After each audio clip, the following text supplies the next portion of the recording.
Tanaman lamtoro dengan nama latin Leucaena leucocopala merupakan tanaman perdu atau pohon keil dengan tinggi 2-10 meter yang biasa tumbuh di area tropis termasuk Indonesia.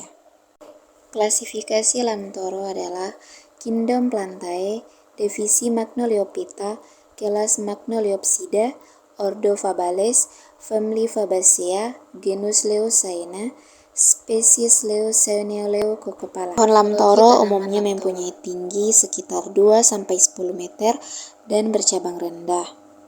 Daun lamtoro berbentuk majemuk dan menyirip genap ganda 2 sempurna dengan anak daun kecil-kecil yang berbentuk lanset, ujung runcing, tepi rata, dan permukaan bawah berwarna hijau kebiruan. Sedangkan bunga lamtoro berwarna putih kekuningan dan terangkai dalam karangan berbentuk bokol yang tertangkai panjang.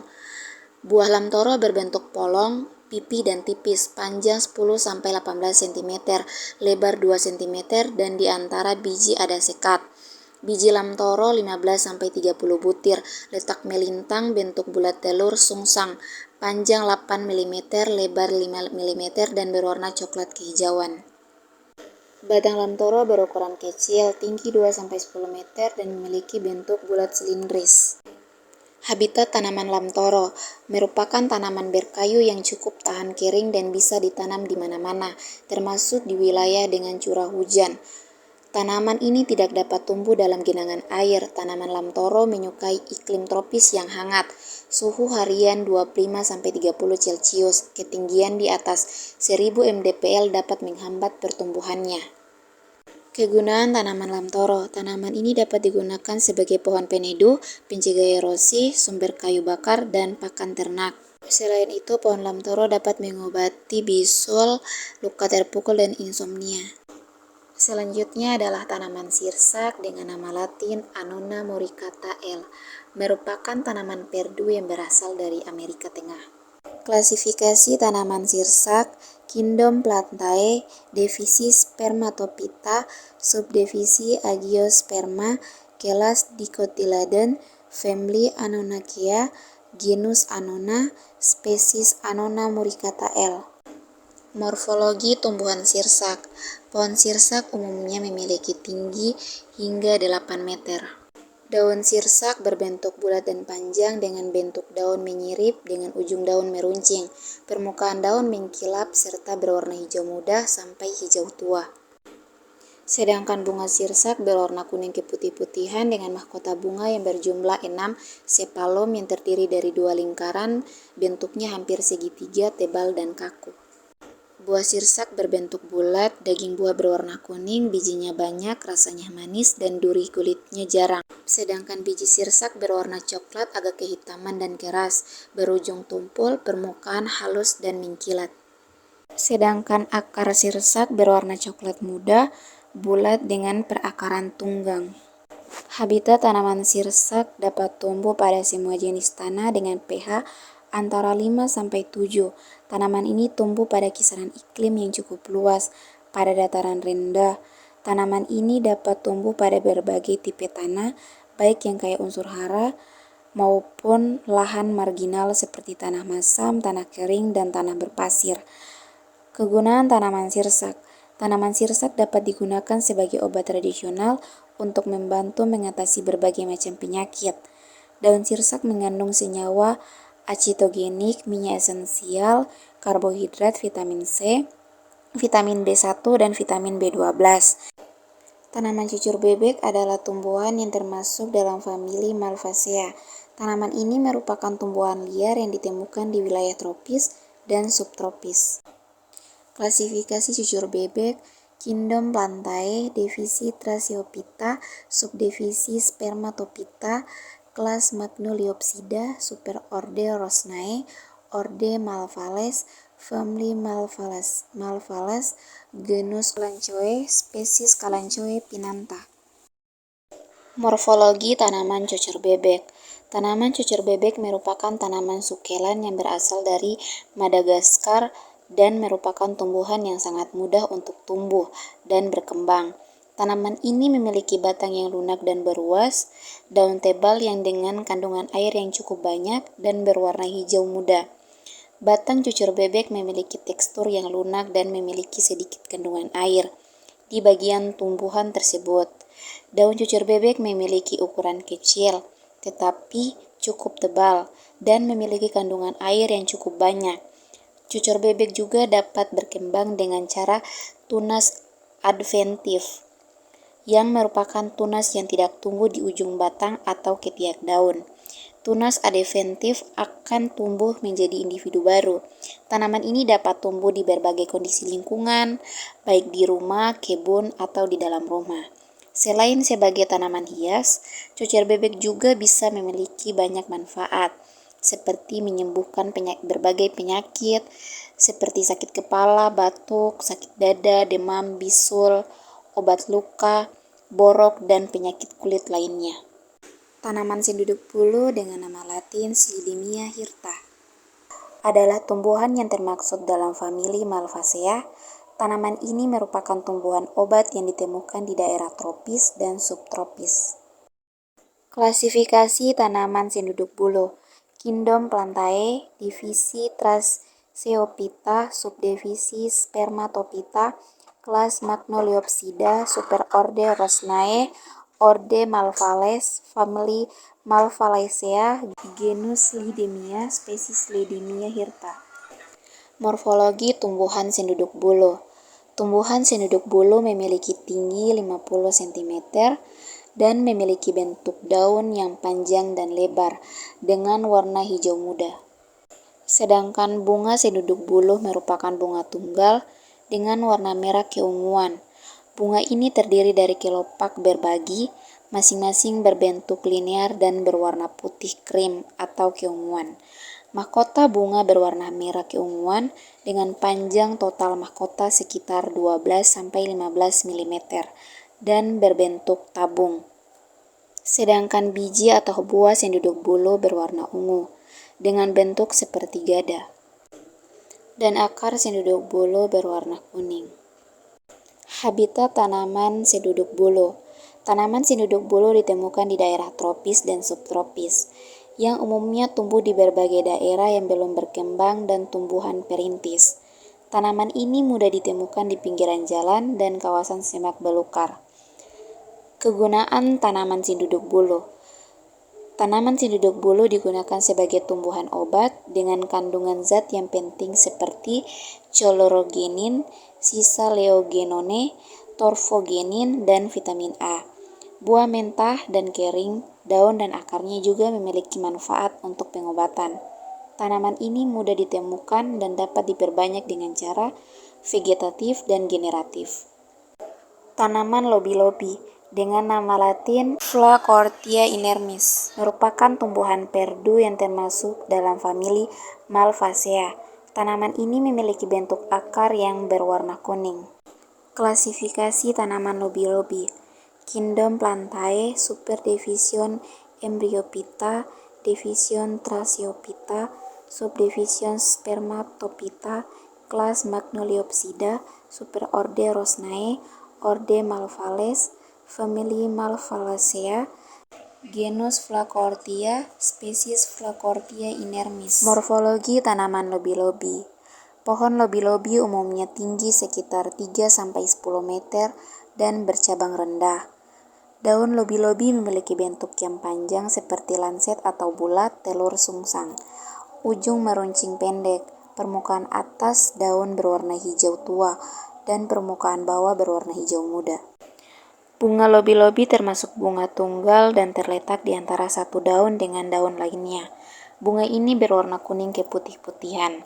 Sedangkan buah lobi-lobi bukanlah buah sejati, yang dinamakan buah sebenarnya adalah kumpulan buah-buah dengan biji tunggal yang saling berimpitan dan kehilangan batas antar buah. Daging buah lobi-lobi berwarna putih dan berbiji hitam. Habitat tanaman lobi-lobi. Tanaman lobi-lobi dapat tumbuh pada semua jenis tanah dengan pH antara 5-7. Tanaman ini dapat tumbuh pada kisaran iklim yang cukup luas. Selain itu, tanaman ini dapat tumbuh di berbagai tipe tanah, baik yang kaya unsur hara maupun lahan marginal, seperti tanah masam, tanah kering, dan tanah berpasir. Kegunaan tanaman lobi-lobi dapat digunakan sebagai obat tradisional untuk membantu mengatasi berbagai macam penyakit, seperti penyakit jantung, penyakit paru-paru, dan penyakit kulit. Sedangkan daun lobi-lobi mengandung senyawa acetogenik, minyak esensial, karbohidrat, vitamin C, vitamin B1, dan vitamin B2 yang cukup banyak. Sedangkan buah lobi-lobi mengandung banyak karbohidrat, terutama fruktosa. Dan biji lobi-lobi bersifat racun dan dapat digunakan sebagai insektisida. Takokan, dengan nama latin Solanum torfum, adalah tumbuhan dari suku terung-terungan Solanacea yang buah dan bijinya dipakai sebagai sayuran atau bumbu. Klasifikasi tanaman takokak. Kingdom Plantae, divisi Thrasiophyta, kelas Agiosperma, ordo Solanales, family Solanacea, genus Solanum, spesies Solanum torfum. Morfologi tanaman takokak. Takokak memiliki batang bulat, berkayu, bercabang, dan berduri. Bunga bijinya pipih kecil, licin, dan berwarna putih kekuningan. Tanaman ini memiliki kandungan kimia yang berguna untuk pengobatan penyakit kulit, termasuk chloragenin, sisaleugenone, torfogenin, dan vitamin A. Buah mentah dan kering juga mengandung solasonin 0,1%. Daunnya terdapat neochlorogenin dan panicologenin, sedangkan pada akarnya terdapat kandungan jurubin. Daunnya berwarna hijau muda, panjang 5,15 cm dan lebar 28 cm. Tulang telobus tengah terlihat dari bawah berwarna hijau muda dan memiliki 7-15 pasang cabang. Habitat tanaman takokak. Takokak tumbuh di wilayah tropis dan tumbuh liar di hutan-hutan semak dan hutan-hutan terbuka. Tanaman ini hidup di daratan rendah sampai pada ketinggian 1600 mdpl. Kegunaan tanaman takokak. Buahnya segar yang hijau dapat dimakan langsung atau digunakan dalam masakan. Ekstra dari tanaman berguna untuk pengobatan penyakit kulit, buah mentah dan kering, daun dan akarnya juga memiliki manfaat untuk pengobatan.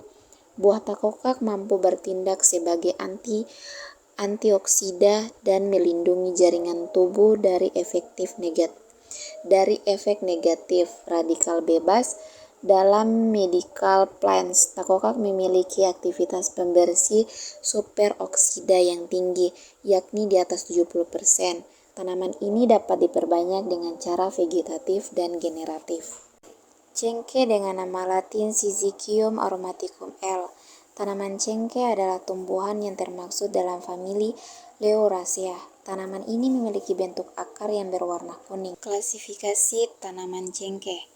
Kingdom Plantae, divisi Thrasiophyta, subdivisi Spermatophyta, kelas Magnoliopsida, superorde Laurales, orde Lauraceae, genus Syzygium, spesies Syzygium aromaticum L.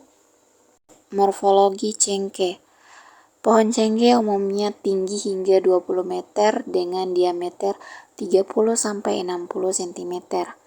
Daun cengkeh memiliki bentuk yang panjang dan lebar dengan warna hijau muda. Daunnya memiliki tulang lobus tengah yang terlihat dari bawah berwarna hijau muda dan memiliki 7-15 pasang cabang. Sedangkan bunga cengkeh. Bunga cengkeh merupakan bunga berbentuk kembang dengan warna merah keunguan.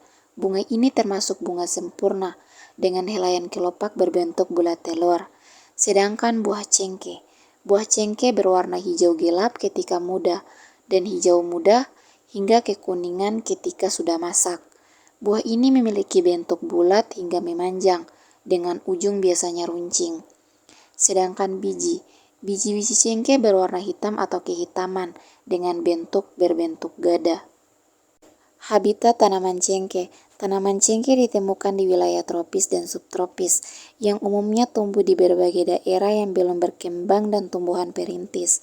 Tanaman ini mudah ditemukan di pinggir jalan dan kawasan semak belukar. Kegunaan tanaman cengkeh digunakan sebagai tumbuhan obat dengan kandungan zat yang penting seperti sinamalidae, sinamiasid, dan sinamimat. Buah cengkeh juga digunakan sebagai makanan yang mudah ditemukan di pasar tradisional. Tanaman ini juga digunakan sebagai tumbuhan hias. Tanaman belimbing wulu dengan nama latin Averrhoa bilimbi adalah tumbuhan perdu yang merupakan salah satu jenis tanaman obat yang sudah lama dimanfaatkan oleh masyarakat lokal seperti Indonesia. Tanaman ini dapat tumbuh pada semua jenis tanah dengan pH antara 5-7 dan tersebar luas di Indonesia. Tanaman ini mudah ditemukan di berbagai daerah yang belum berkembang dan tumbuhan perintis. Klasifikasi tanaman belimbing wulu. Kingdom Plantae, divisi Thrasiophyta, subdivisi Spermatophyta, kelas Magnoliopsida, superorde Rosnae, orde Malvales, family Malvalaceae, genus Averrhoa, spesies Averrhoa bilimbi. Morfologi tumbuhan belimbing wulu. Belimbing wulu memiliki tinggi mencapai 10 meter dengan batang yang tidak begitu besar dan mempunyai garis tengah yang hanya sekitar 30 cm. Tumbuh di dataran rendah sampai 500 mdpl. Belimbing wulu mempunyai batang kasar berbenjol-benjol, percabangan sedikit yang cenderung mengarah ke atas. Cabang muda berambut halus seperti beludru. Warnanya coklat muda, daun berupa majemuk menyirip ganjil dengan 21-45 pasang anak daun.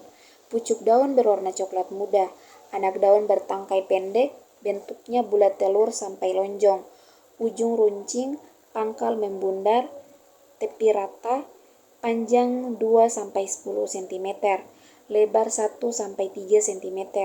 Warnanya hijau, permukaan bawah hijau muda, sedangkan bunga belimbing wulu berupa malai berkelopak keluar dari batang atau percabangan yang besar.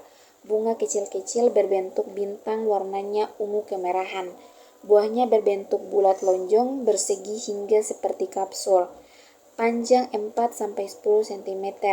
Warna buah ketika muda yaitu hijau, dengan sisa kelopak bunga menempel di tepinya. Habitat tanaman belimbing wulu. Tanaman ini hidup pada ketinggian 5-500 meter di atas permukaan laut. Belimbing wulu tumbuh subur di daerah ketinggian hingga 500 meter di atas permukaan laut dan dapat ditemui di tempat yang banyak terkena sinar matahari langsung, tetapi cukup lembab. Kegunaan belimbing wulu. Belimbing wulu digunakan sebagai bahan untuk penyedap makanan seperti untuk penyedap gulai, sayur asam, garam asam, dan campuran sambal. Tanaman ini memiliki khasiat sebagai penurun glukosa darah. Belimbing wulu juga banyak digunakan untuk pengawet ikan dan mengurangi bau amis pada ikan. Tanaman rambutan dengan nama latin Nephelium lapaceum adalah tumbuhan perdu yang merupakan salah satu jenis tanaman obat yang sudah lama dimanfaatkan oleh masyarakat lokal seperti Indonesia. Klasifikasi tanaman rambutan. Kingdom Plantae, division Thrasiophyta, subdivision Spermatophyta, kelas Magnoliopsida, superorde Rosnae, orde Magnoliales, family Annonacea, genus Nephelium, spesies Nephelium lapaceum.